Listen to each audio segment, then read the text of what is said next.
Nasubukan mo na bang magluto ng pork binagoongan? Kung hindi pa, para sa'yo ang video nito. Dahil nga, sa video nito, magluluto tayo ng pork binagoongan. Simulan na natin ang ating pagluluto. Unang gagawin nga natin dito ay kukuha lang tayo ng kawali at papainitin natin ito. Kapag mainit na, ilagay na natin yung ating mantika. Magsimula na tayong magprito. Piprituhin nga natin itong ating eggplant or talong. At kapag naprito na ay tabi muna natin ito. At matapos nga natin maitabi itong ating prinitong talong ay magsimula na din tayo mag-isa. Unang inilagay ko yung bawang. Bali, ang ginawa ko lang sa bawang ay hiniwalay natin ito na maliliit.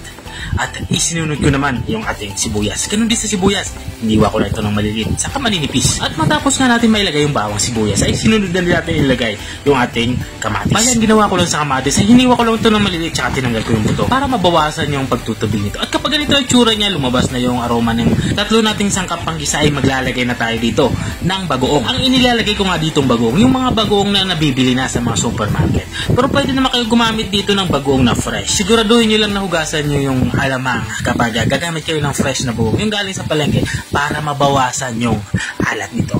Masyado kasing maalat kapag bibili ka sa palengke. At dito nga sa parting ito ay ginigisa ko na yung ating inilagay na alamang kasama nitong ating mga aromatics. At kapag ganito na tsura niya ay ilalagay na din natin itong ating pre-cook na baboy. Bali nga pre-cook ang ginagamit ko dito dahil tama ako sa oras. Umaga kasi ako nagluluto at kinagabihan ko ito pinalambot. Ito yung magandang teknik kapag mabilisan lang yung pagluluto. At para hindi naman masayang yung ating pinagpakuluan ay ilalagay ko na itong ating tinatawag na pork broth.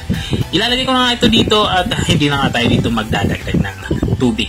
At matapos natin malagay yung ating pork broth ay lalagyan natin to ng kaunting suka at saka natin to tatakpan. Hindi nga natin to gagalawin o hindi natin to haluin. At kung nanonood ka pa rin hanggang dito sa kalagitnaan ng video, ibig sabihin ay nag-enjoy ka.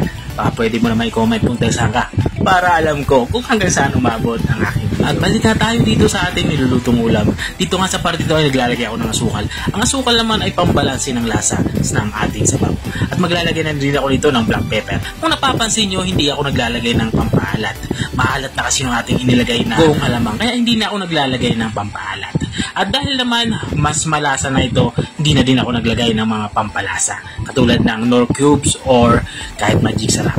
At habang nga tayo ay nagpapatuloy sa ating pagluluto, gusto ko lang shoutout ang mga masusugid nating taga-subaybay. Big shoutout nga kay Sir Dondon Gloria ng Davao City. Shoutout din kay Clote Cresto Galo. Sabi niya, pa-shoutout naman sa Cristo Family. At maraming salamat din sa mga walang sawang nanonood at nakasubaybay dito sa aking channel. At balik tayo dito sa aking nilulutong ulam. Dito nga sa parte nito ay lutong-luto na nga yung ating ulam pananghalian. Ito nga yung ating pork binagoongan. Kung nakarating ka hanggang dito sa dulo ng aking video, maraming salamat sa panonood. Kung nagustuhan mo naman yung bago nating recipe binahagi ngayong araw, baka pwede mo naman tong i-share. O siya, hanggang dito na lang ako. Dahil kakain na kami at nagugutom na rin ako.